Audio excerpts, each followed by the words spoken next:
Hey there, everybody. My name's Matthew Manning, and I'm from the U.S. Department of Energy. And if you take away nothing else from this presentation, I want you to take away these three things. First, the cost of hydrogen is going to come down tremendously over the next decade. Second, there's some serious challenges, namely in the midstream, and we'll get into that a little bit. And then third, the opportunity for the hydrogen market going forward is tremendous. We estimate in the US alone by 2050, there's an $80 to $150 billion opportunity.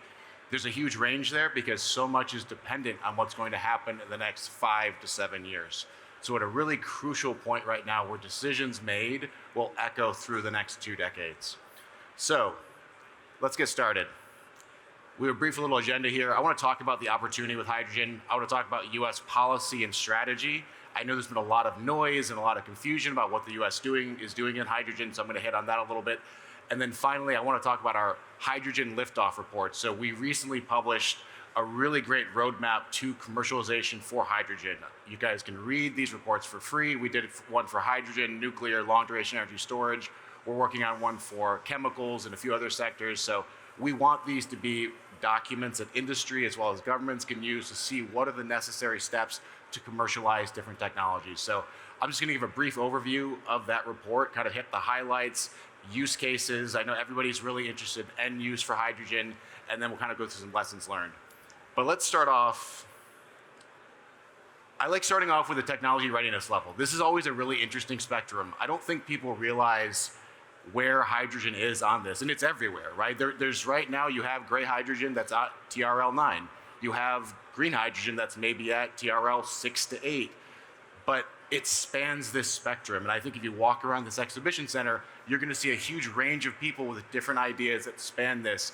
But I think this also really demonstrates the range of stakeholders and investors that are needed across these technology readiness levers. It's not just government, it's also VCs. You're going to need the project finance, you're going to need development banks, you're going to need other actors outside of government. And that's one of the big things they hit on as well, is right now the US government is making significant investments in hydrogen, namely in tax credits as well as in building hydrogen hubs, which I'll talk about in a little bit. But we want to have projects across this TRL because to get from 1 to 9, it's a long path. So this is sort of just a good slide to start off, sort of frame a discussion of where hydrogen is, and it's everywhere. So what are we trying to do here? We're all trying to hit net zero by 2050, right? That's the goal. That's what we're thinking about, and we have a long way to go. We estimate that hydrogen is going to be a necessary part of any decarbonization strategy for the US.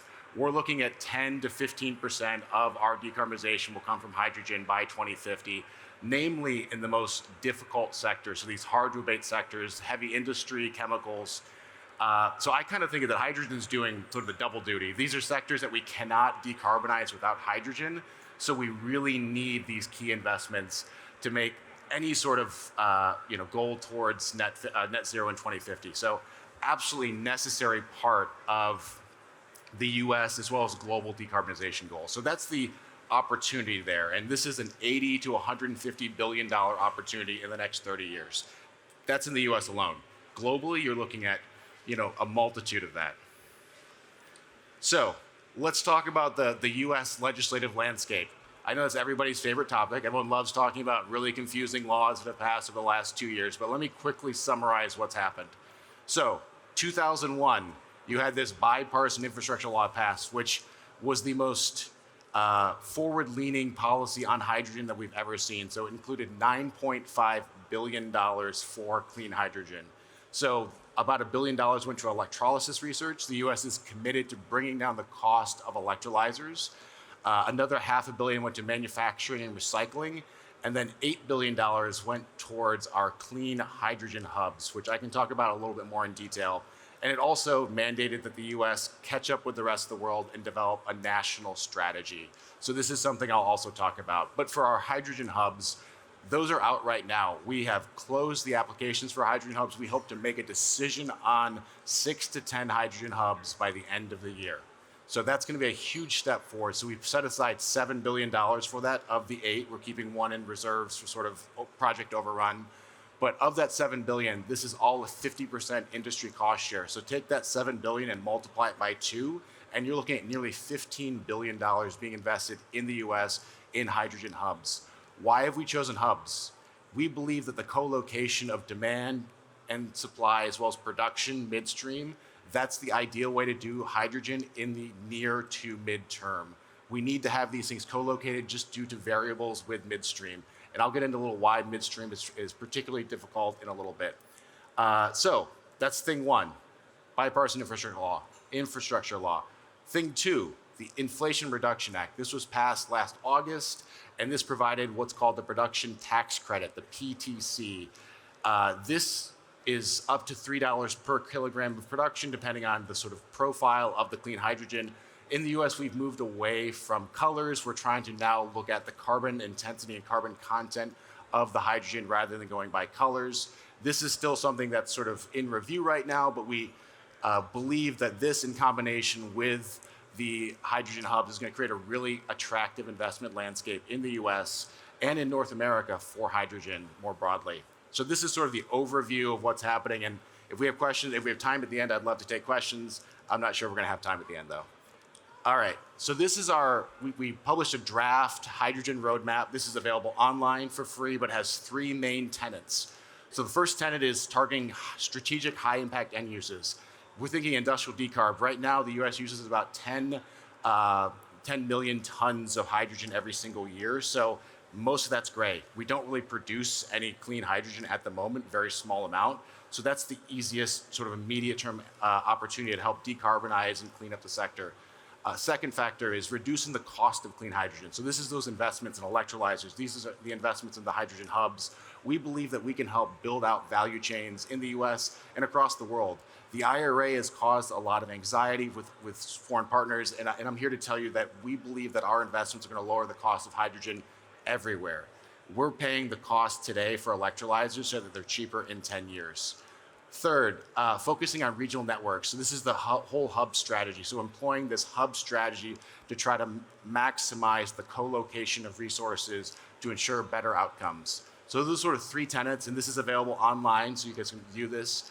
And then sort of the opportunity here, we believe that we can produce 10 million tons of clean hydrogen by 2030. We can double that by 2040. And by 2050, we believe we can really precipitously grow that to 50 million. So right now, US consumption is right around 10 million megatons per year. So we can kind of believe we can do that all clean in the next 7 years. And then finally, just to hit on this, when I first started working on hydrogen in 2019, we were thinking about this hydrogen shot. Like, can we lower the cost of hydrogen to $1 per kilogram by 2030?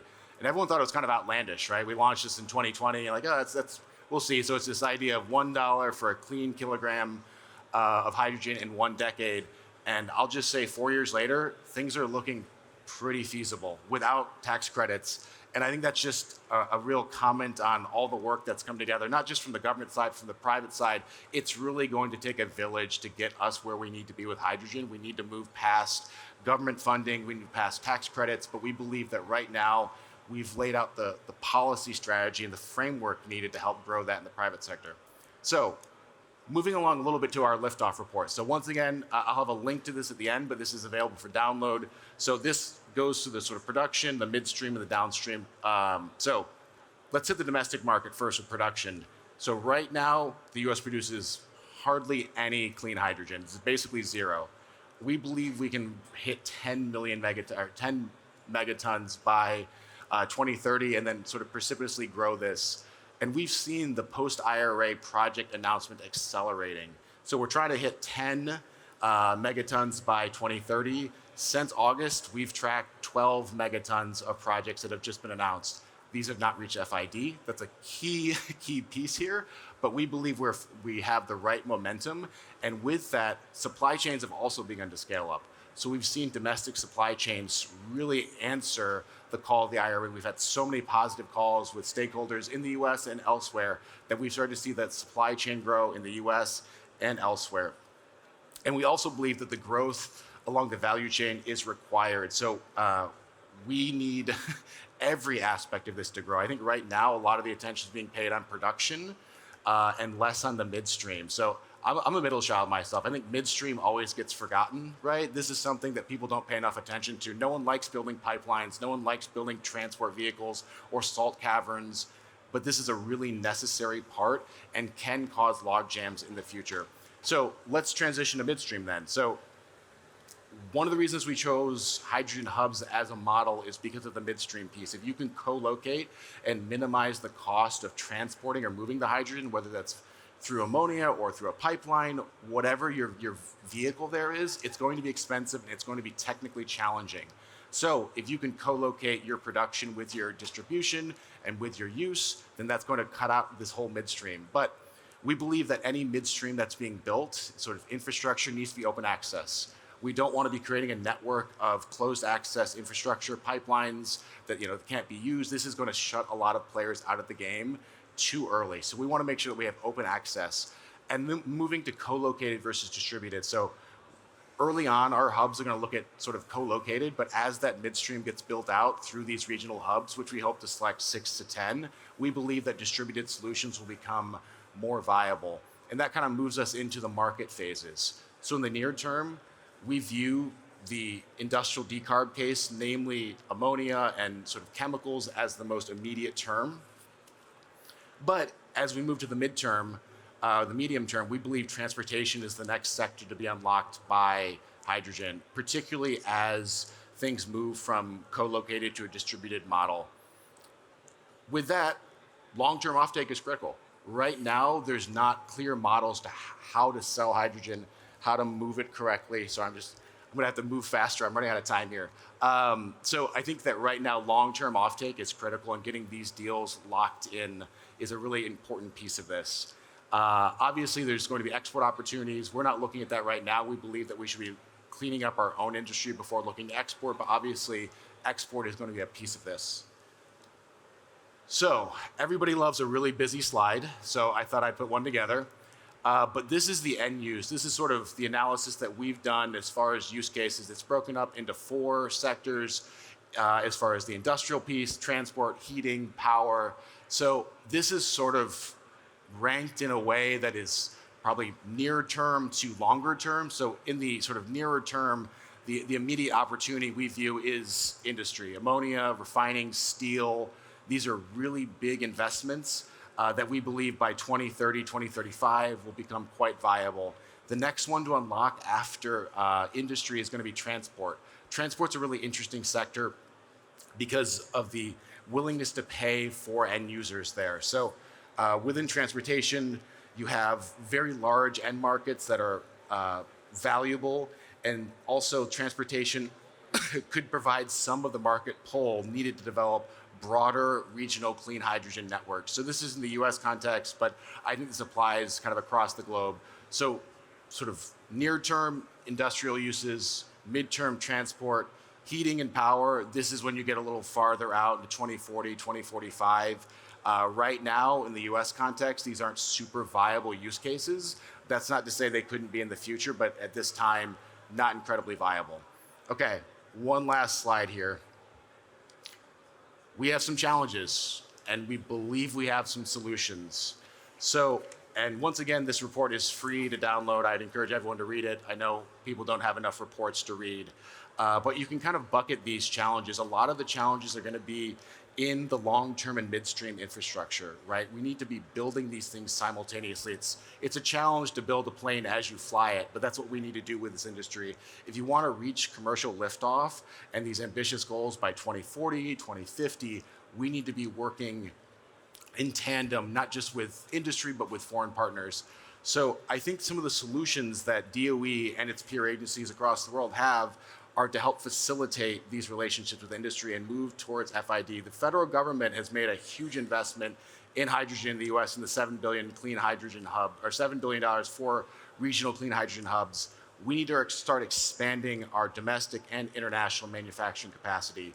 We can't have these hubs come online and then there's no electrolyzers, there's no actual materials to help build out these processes. So I encourage folks to peruse this. This was just a brief preview. I say I have 15 seconds here, so I'm being told to stop talking. But feel free to come talk with me afterwards. Thanks so much for your time, everybody. And there's some links. And thanks so much.